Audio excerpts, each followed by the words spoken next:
To fix the parse error on Android, there are several potential solutions to explore. The issue may be due to the unknown source option being disabled, the app being incompatible with the device, or a buildup of app cookies and caches in the Play Store. Enabling the unknown source option can be a first step.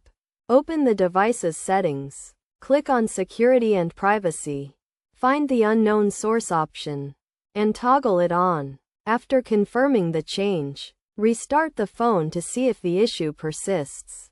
If the problem continues, check the app's compatibility, as some games and apps only work with specific Android versions or devices. Before installing, verify that the app is compatible with the device. If the Android version is incompatible, consider updating it or downloading an alternative app. Another possible solution is to clear the device's Play Store cookies and caches. Launch the Settings app, click on Apps, select Google Play Store, and choose Storage to clear the cache and storage.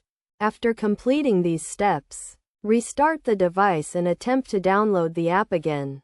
By troubleshooting these potential causes, it should be possible to resolve the parse error on Android.